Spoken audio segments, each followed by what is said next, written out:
I don't even know where to start. I guess I should give some context before I dive into the mess that's become my life. My name's Mike. I'm 37, and until recently, I thought I was married to the love of my life. Amanda and I have been together for almost 12 years, married for 8. She's 35, beautiful, smart, and always had this charm about her that lit up every room. At least, that's how I saw her before everything fell apart. The cracks started showing about 6 months ago. Nothing obvious at first, just small things. She started dressing differently, classier, I guess you could call it. It wasn't her usual style, but I didn't think much of it at the time. Just trying something new, she'd say with a quick smile when I commented on the designer blouses or the expensive heels she suddenly started wearing. I figured maybe she wanted to feel good about herself, and why wouldn't I support that? Then there were the late nights. Amanda works in marketing, so meetings and networking events weren't unusual. But it became constant: dinners, client visits, even weekend trips for business conferences. She'd come home smelling like wine and expensive cologne that wasn't mine. I noticed, but I didn't want to be that guy, the paranoid, controlling husband. Every time I asked, she had an answer. "It's just work, Mike. You know how demanding my boss is." Or, "Networking's half the job. You know that." I told myself I was overthinking it, that I was just stressed with my own work, and I needed to give her the benefit of the doubt. After all, she'd never given me a reason not to trust her before. But then there was the phone. That damn phone. She'd never been secretive about it before. We'd always shared everything. Passwords, messages, no big deal. But suddenly, her phone was always glued to her hand. She changed her passcode. If I walked into a room while she was texting, she'd lock the screen and set it down face down. "You're being paranoid," she snapped one night when I asked her why she was being so secretive. "Not everything's a conspiracy, Mike. Can't a girl have a little privacy?" I let it go. Maybe I didn't want to dig too deep. I didn't want to be the kind of guy who snoops through his wife's phone. And honestly, a part of me was scared. Scared of what I might find if I did. But things kept piling up. She started working out more, something she hadn't done in years. She'd come home with jewelry I'd never seen before, claiming they were gifts from clients. Who the hell gives their marketing rep diamond earrings? The final straw, though, was the credit card bill. We have a joint account, and I noticed several charges at high-end restaurants and boutiques that I know weren't for me. Amanda always said she was careful with money, but suddenly, there were purchases for spa treatments, champagne, and God knows what else. I confronted her about it, but she brushed me off. "I told you, Mike, it's work. Do you want me to stop putting effort into my career? Because that's what this sounds like." I didn't believe her. Not anymore. But I couldn't prove anything, and every time I pushed, she'd get defensive, turning the argument around on me until I felt like I was the problem. That's when I decided I needed to know the truth. Not just for me, but for my sanity. So I started paying closer attention: where she went, who she was meeting. I wasn't proud of it, but at this point I didn't care. Something wasn't right, and I wasn't going to sit back and let her lie to my face anymore. I didn't realize just how deep the rabbit hole went until I followed her one Friday night. And what I saw that night shattered everything I thought I knew about her. It was a Friday night, and Amanda had told me she was heading out to celebrate a successful campaign with her team. The way she said it was casual, like it was no big deal, but something in her tone didn't sit right. She barely looked me in the eye when she said it. I pretended to let it go, kissed her goodbye, told her to have fun. But as soon as she walked out the door, I grabbed my keys and followed her. I kept my distance, making sure my old truck didn't stand out in traffic. She drove across town, far from her usual haunts. When she pulled into the valet at this swanky restaurant, the kind of place that charges $200 for a steak, I parked across the street and watched. I expected to see her meet a coworker or a client. What I didn't expect was the man who walked out to greet her. He was older, late 50s, maybe early 60s. Tall, well-dressed, with silver hair and a tan that screamed money. Amanda lit up when she saw him, throwing her arms around his neck like they were lovers. Not co-workers, not friends, lovers. I froze, gripping the steering wheel so tight my knuckles turned white. I watched as they walked inside together, his hand on the small of her back, guiding her like he owned her. My mind raced. Who the hell was this guy? I'd never seen him before, never heard her mention anyone like him. And the way she looked at him, it wasn't the way she looked at me anymore. I sat in the truck for nearly an hour, staring at the restaurant, trying to decide what to do.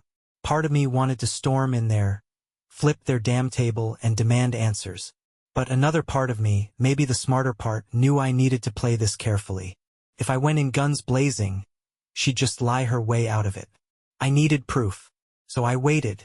When they finally came out, they were laughing, Amanda's hand on his arm like some trophy wife. The valet brought his car around.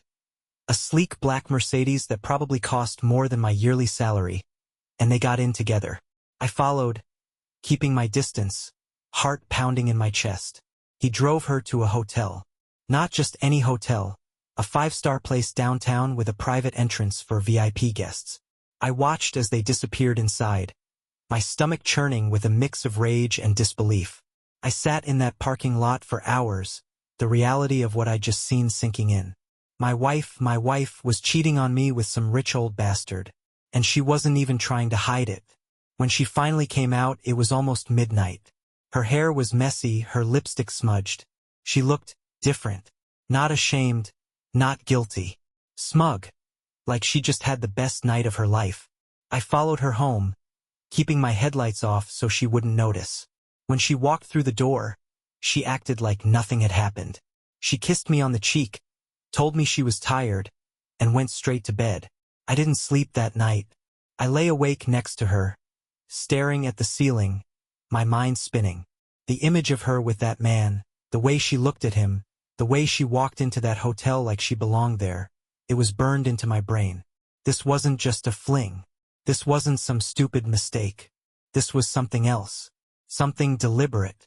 And I knew right then and there that I wasn't going to let her get away with it. The next morning, Amanda acted like everything was fine.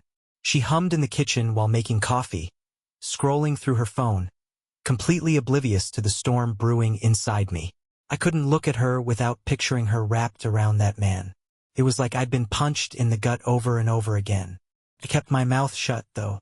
As much as I wanted to scream, to confront her right then and there, I knew it wouldn't accomplish anything. She'd lie. She'd gaslight me, like she had every other time I questioned her.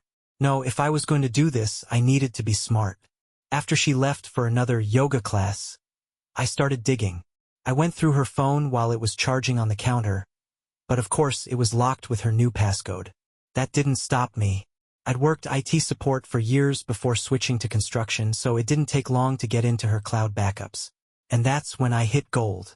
Messages, pictures, even a calendar filled with dinner reservations and business trips that lined up perfectly with my suspicions. The messages were the worst, long, flirty exchanges with Richard. He called her things like, my goddess and baby girl, while she sent him photos of herself wearing lingerie I'd never seen before. I wanted to throw the damn phone against the wall. Instead, I took screenshots of everything and saved them to a folder on my own computer. Richard. That was his name. I didn't know much about him yet, but it wouldn't take long to find out. The guy wasn't exactly subtle. His Instagram was public. Photos of him on yachts, in luxury cars, standing next to politicians and celebrities. He owned some big real estate company apparently worth millions. The kind of guy who probably thought he could buy anything he wanted, including my wife. The more I learned about him, the angrier I got. He was arrogant, flaunting his wealth and power like he was untouchable. And Amanda? She was eating it up. There were messages where she called him Daddy. For Christ's sake, Daddy. I felt sick just reading them. But anger wasn't enough. I couldn't just be mad. I needed a plan. A way to make them both pay for this. I spent the next week watching, waiting, gathering more evidence. I placed a tracker on Amanda's car, just a cheap one from Amazon, and started following her whenever she worked late. It was always the same story. She'd meet up with Richard, they'd have dinner, then head to a hotel or his ridiculous mansion in the hills. She didn't even bother to hide it anymore. And Richard? He didn't know I existed. From the messages, it was clear Amanda hadn't told him she was married. She played the part of the single, ambitious woman perfectly, never once letting on that she had a husband waiting for her at home. That was fine by me. Let him think he was in control. Let him think he could have her without consequences. By the time I'd pieced everything together, I had a clear picture of what was going on, and I was done being a victim. Amanda thought she could have her cake and eat it too. Richard thought his money made him untouchable. They were both about to learn how wrong they were. Once I had enough evidence to know exactly what Amanda and Richard were up to, I shifted gears. It wasn't just about catching them in the act anymore. It was about making sure they felt the consequences. Amanda's behavior made it easy. She thought I was clueless, so she stopped even pretending to cover her tracks. She'd get dressed up in designer clothes I didn't recognize, spritz on perfume I hadn't bought her, and walk out the door with some lazy excuse about meeting coworkers. Every time she left, I tracked her with the GPS, confirming where she went and who she was with. It was always him. Richard had no idea who he was messing with, and that gave me the upper hand. He thought Amanda was just some arm candy he could parade around. But what I knew was that he was married. Oh yeah, Mr. Big Shot had a wife of his own, a woman named Cynthia who I found through one of his social media posts. She seemed classy, older, and loyal. The perfect suburban trophy wife, completely unaware that her husband was screwing my wife behind her back. The thought of Amanda being a side piece to some old man disgusted me. But what cut the deepest was the fact that she didn't care. She was living for the thrill, the money, the attention. All of it at my expense. I started documenting everything. Screenshots of their text conversations. GPS logs of her trips to hotels and his mansion. Photos of them together, which I took from a distance using an old camera with a zoom lens I dug out of storage.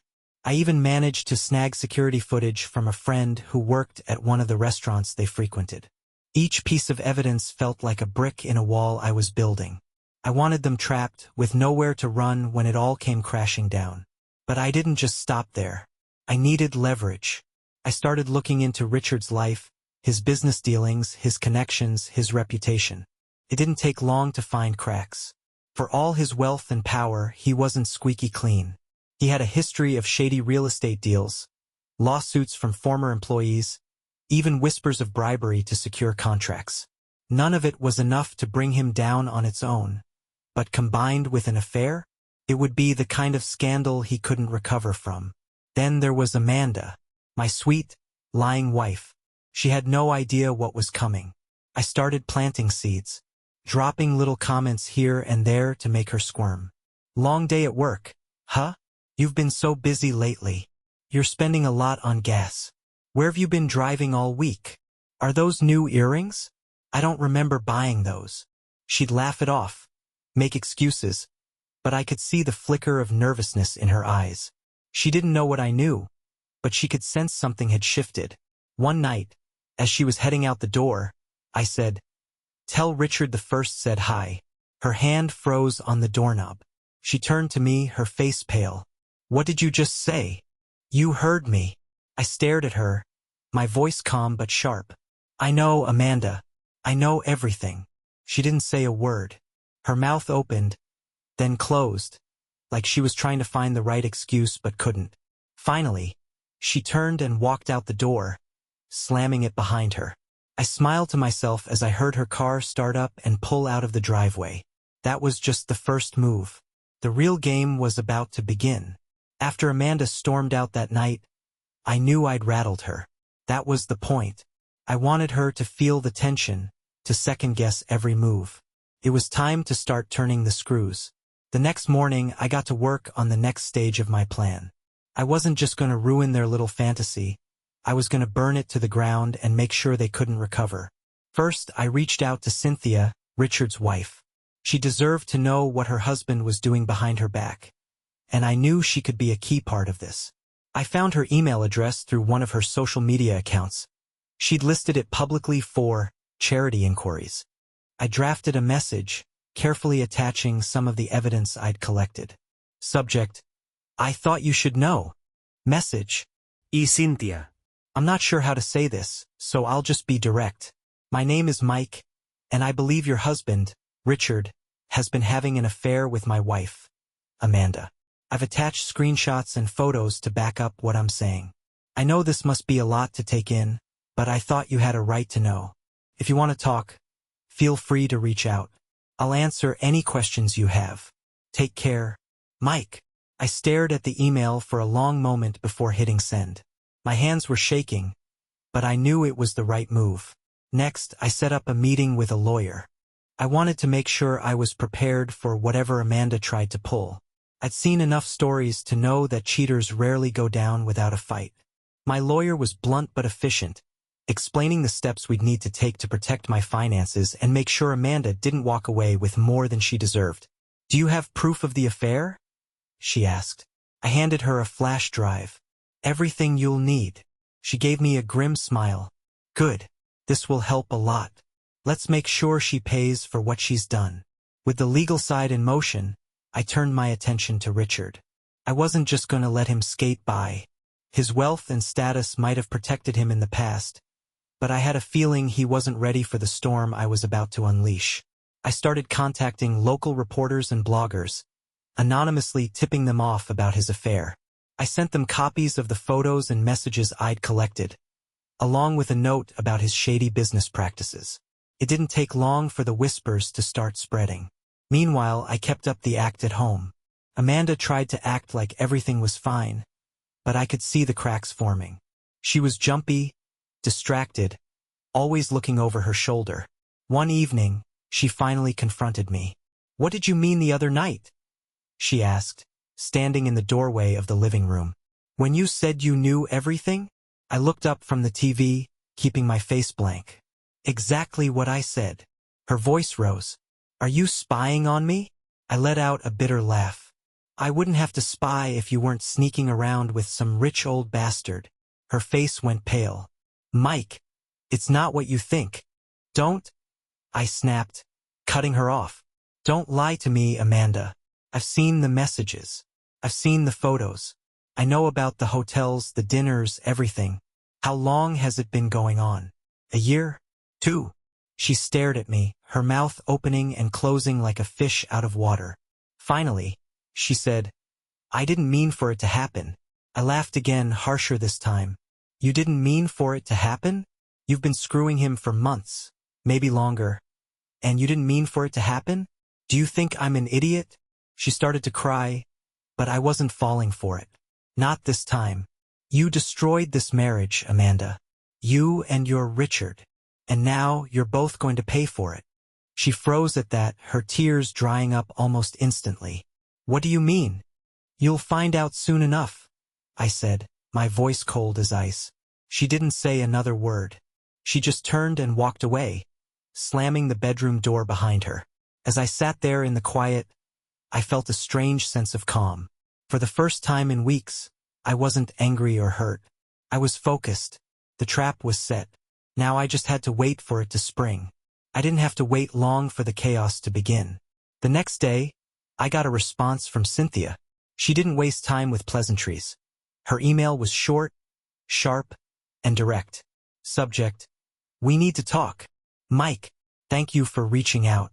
I've suspected something for a while now, but I didn't have proof until this. Can we meet? I'd prefer to discuss this in person." I replied immediately, agreeing to meet her at a coffee shop downtown. When I walked in, I spotted her right away. Cynthia was exactly what I expected. Poised, elegant, and visibly furious. She didn't mince words. "Tell me everything," she said as soon as I sat down. I laid it all out for her. The texts, the photos, the nights at the hotel.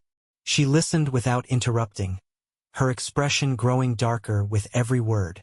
When I finished, she let out a bitter laugh. "That bastard," she muttered, shaking her head. "I should have known. He's always been a narcissist, but this?" She trailed off, taking a deep breath to steady herself. "What are you going to do?" I asked, genuinely curious. Her eyes narrowed, and for a moment, I saw the fire in her that must have drawn Richard to her in the first place. "Oh, I'm going to make his life hell," she said calmly. "He thinks he's untouchable, but he has no idea what I'm capable of." I couldn't help but smile. It was nice to know I wasn't the only one out for blood. Cynthia and I spent the next hour comparing notes, strategizing. She told me about his business dealings, the people he relied on to keep his empire running. She had connections, more than I could have hoped for. Together, we started laying the groundwork for a coordinated attack. Meanwhile, Amanda had no idea what was coming. She was still trying to play the role of the clueless, innocent wife, but her mask was slipping. I'd catch her staring at me when she thought I wasn't looking, her eyes filled with a mix of guilt and fear. The first domino fell a few days later. One of the reporters I'd contacted published an article exposing Richard's affair with Amanda. The piece wasn't just about their relationship. It also hinted at his shady business practices, painting him as a man who used his wealth and power to manipulate people. It spread like wildfire. Within hours, the article was being shared across social media, and Richard's name was trending for all the wrong reasons. Amanda came home that night in a panic. She burst through the door, her face pale, clutching her phone like it was a lifeline. "Mike," she said, her voice shaking. "We need to talk." I didn't even look up from the TV. "Oh, now you want to talk? This isn't funny," she snapped. "Something's going on. Richard's been getting calls all day, reporters, clients, even his wife. Someone's trying to ruin him." I finally turned to look at her, letting the silence stretch just long enough to make her squirm. Then I said, "Good." Her eyes widened. "What?" I said, "Good." I repeated, my voice ice cold. "He deserves it. And so do you." She took a step back, like I'd slapped her. "Mike, you don't understand." "No, Amanda," I interrupted, standing up. "You don't understand. I warned you. I told you there'd be consequences. Did you really think you could sneak around with some rich asshole and get away with it? Did you think I wouldn't fight back?" Her lips trembled, but she didn't say anything. "You've made your choices," I said, stepping closer. "Now you get to live with them." She looked at me like she didn't even recognize me. Maybe she didn't. I wasn't the same man who'd trusted her, who'd believed her lies. That man was gone. "Mike," she whispered, tears streaming down her face. "Please, I cut her off with a wave of my hand. "Save it. We're done here." She stood there for a moment, staring at me like she couldn't believe what was happening. Then she turned and ran to the bedroom, slamming the door behind her. I sat back down, the sound of her sobs muffled through the walls. For the first time in weeks, I felt a sense of satisfaction. This was only the beginning. Over the next week, the fallout from the article spread like wildfire. Richard's carefully crafted image as a suave businessman was crumbling under the weight of the scandal. Every day brought new revelations, more whispers about his personal and professional life. And Cynthia? She was working behind the scenes, ensuring every skeleton in his closet came tumbling out.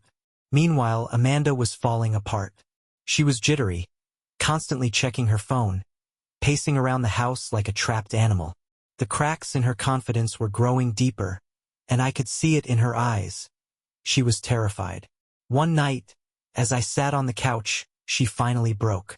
She came into the living room, her hair a mess, her face pale, and stood in front of me, wringing her hands.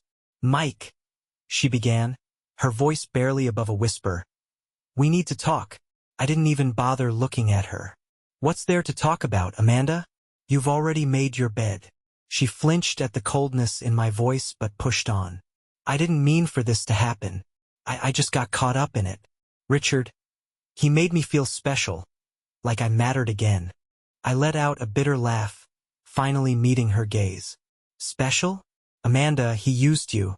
You were a trophy to him, a plaything he could show off. And now, thanks to me, his entire life is falling apart. Tell me, does he still make you feel special now?" Tears streamed down her face, but I felt nothing. She tried to step closer, but I stood up, towering over her. "You destroyed us, Amanda.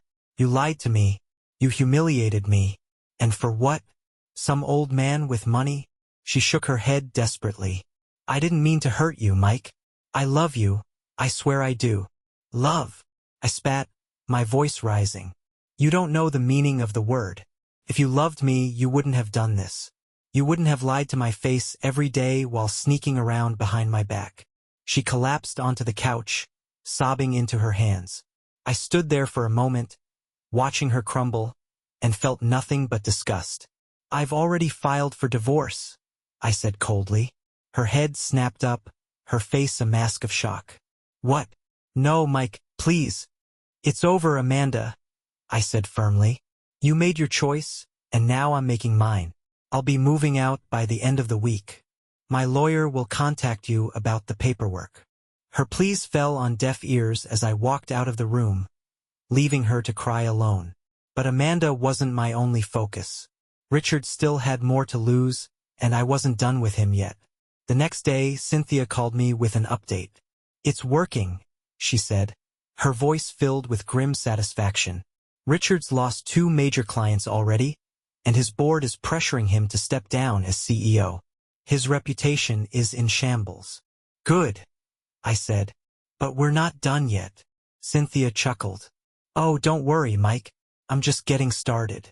I've already filed for divorce, and my lawyer is going to make sure he walks away with nothing. I couldn't help but admire her determination. Cynthia wasn't just fighting for herself. She was fighting to make sure Richard paid for every ounce of pain he'd caused. As the days passed, the dominoes continued to fall. Amanda tried to talk to me a few more times, begging for forgiveness, but I shut her down every time. There was no going back, no fixing what she'd broken. One evening, she finally snapped. You're not perfect, Mike, she screamed, her face red with anger. You've spent years ignoring me, putting work before us. You think this is all my fault? It's not. You drove me to this. I stared at her, calm and cold. No, Amanda. I didn't drive you to cheat. That was your choice. Your betrayal. You don't get to blame me for your selfishness. She had no response to that, just stormed out of the house, slamming the door behind her. That night, I sat in the silence of our empty home, the weight of everything finally hitting me. My marriage was over. The woman I'd loved and trusted had destroyed it all. But I wasn't done yet. There was still one more move to make. The following day, I woke up with a sense of grim purpose. Everything Amanda and Richard had taken from me, my trust, my peace of mind, my life as I knew it, would be paid back in full. Richard had been laying low since the article dropped, no doubt hoping the storm would blow over. But I wasn't going to give him that chance. Cynthia and I had one last plan to seal his downfall. I sent an anonymous tip to a local news station, one that was hungry for a bigger scoop. I included every piece of evidence I had, the texts, the photos, the hotel logs. But this time, I added something more, a detailed summary of Richard's shady business practices that Cynthia had provided. Illegal deals, bribery, tax evasion. The kind of dirt that could ruin a man's career permanently. Within 48 hours, the story was everywhere. Real estate tycoon caught in web of scandal read the headlines. His name was dragged through the mud in every newspaper, blog, and news channel. But the cherry on top came when Cynthia hosted a press conference. She stood in front of reporters, calm and composed, and laid it all out. The affair, the lies, the business fraud. She didn't hold back. I trusted my husband, she said, her voice steady. I believed in him. But Richard Valdez isn't the man he pretends to be. And now the world knows the truth. Watching her on TV, I couldn't help but feel a strange sense of camaraderie. We'd both been betrayed by the same people, but we'd turned that betrayal into power. As expected, the fallout was swift and brutal. Richard's company's stock plummeted. Clients cut ties. He was forced to resign as CEO to focus on personal matters. His lawyers scrambled to mitigate the damage, but it was too late. His empire was crumbling, and there was nothing he could do to stop it. Amanda, meanwhile, was a wreck. She spent her days pacing the house, trying to call Richard, but he wasn't answering. She must have called him 100 times, but all she got was silence. One night, I found her sitting on the couch, her face streaked with tears. She looked up at me as I walked in, her voice trembling. He won't answer, she said. Richard, he's just gone. I don't know what to do, Mike. I stared at her for a moment, feeling nothing but contempt. Figure it out, I said coldly. It's not my problem anymore. She broke down again, but I didn't care. I walked past her, grabbing my jacket and heading for the door. That night, I met Cynthia for a drink to celebrate. We clinked glasses, a shared sense of satisfaction in the air. To new beginnings, she said, raising her glass. To justice, I replied, a small smile tugging at my lips. For the first time in weeks, I felt a glimmer of hope. Amanda and Richard had tried to destroy me, but I'd come out stronger. I wasn't just a victim, I was a survivor.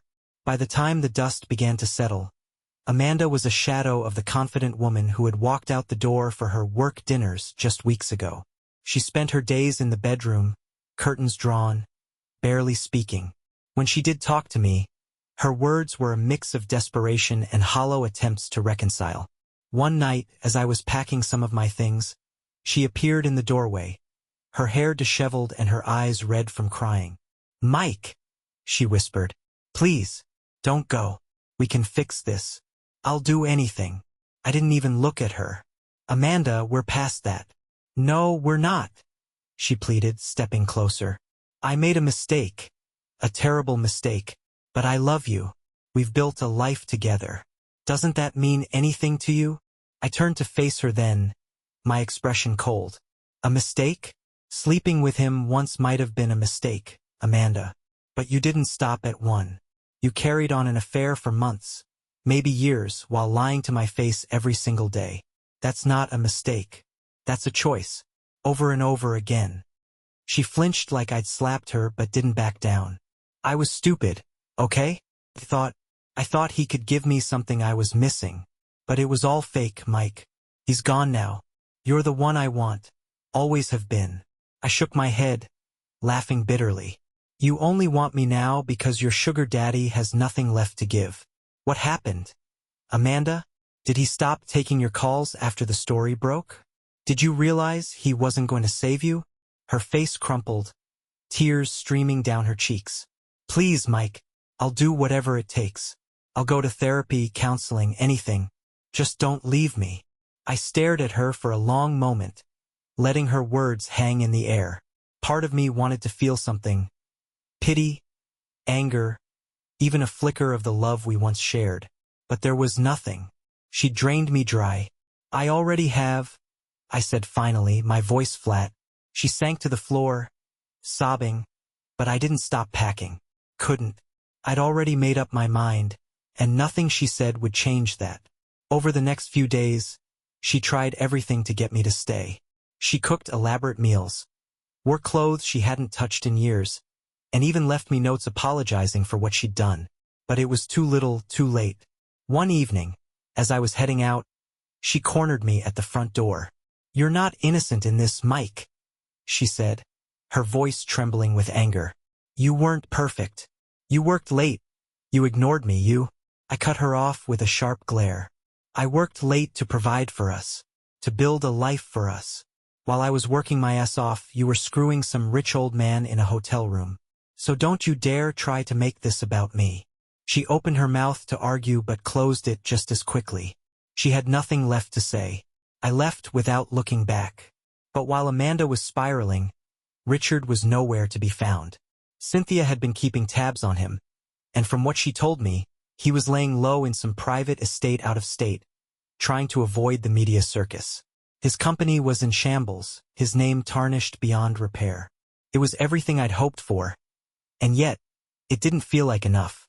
There was still one piece of the puzzle left, a final move that would ensure neither of them could ever bounce back from this. Amanda wasn't done trying to claw her way back into my life. Every night, she tried a new tactic. Sobbing apologies, blaming me, and even seduction. One evening, she cornered me as I came in from work. "You're just going to throw us away?" she snapped, her eyes wild. "No," I said coldly. "You threw us away." Her anger evaporated into tears. "Mike, I was stupid. He meant nothing."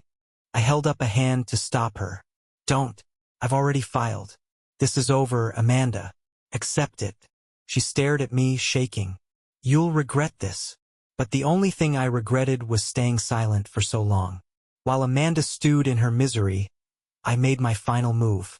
Cynthia and I had decided it wasn't enough to ruin Richard's reputation. We needed to bury him completely. Cynthia pulled the trigger by filing a lawsuit, claiming financial fraud during their marriage. Combined with the mounting legal troubles from his business dealings, Richard was drowning. Amanda, meanwhile, was still grasping at straws. One night, she asked, "Is this about revenge?" No, irraplia. "It's about justice." And for the first time, I felt like I was getting it. Amanda's desperation turned into anger. She started throwing accusations at me, claiming I'd pushed her away, blaming me for her affair. "You don't get it, do you?" she screamed one night. "I was lonely, Mike. You ignored me for years." I just stared at her, calm and detached. "And you chose to betray me instead of talking to me. That's on you." Her face crumpled, and she stormed out of the room. She was running out of ways to save herself, and we both knew it. Richard's world completely unraveled. The lawsuit, media pressure, and Cynthia's relentless attacks left him bankrupt and disgraced. His lavish estate was seized, and his former allies abandoned him. Cynthia sent me a message. "He's finished. Thanks for helping me see this through." I felt a grim satisfaction. He thought he could steal my wife and walk away unscathed. Now he had nothing. Meanwhile, Amanda's silence told me she knew Richard wouldn't save her. She had backed the wrong man. A week after Richard's downfall hit the headlines, Amanda came to me one last time. She looked hollow, a shadow of her former self. "Mike," she whispered, "I have nothing left. Please, can we just try again?" I stared at her, my anger long gone, replaced by indifference. No, Amanda. "You chose him. Now you get to live with that choice." Her shoulders slumped as the reality sank in. She didn't argue. She just nodded and walked away. I didn't feel relief or triumph, just closure. The divorce was finalized 2 months later. Amanda left with barely anything, just as Richard had. The woman who had once been my world was now just a painful memory. Cynthia and I stayed in touch briefly, celebrating the justice we'd achieved. But I knew it was time to move on, to leave the anger and betrayal behind. Looking back, I realized I'd learned something crucial. Betrayal doesn't define you. Your response to it does. And as I closed the door on that chapter of my life, I felt something I hadn't felt in months. Peace.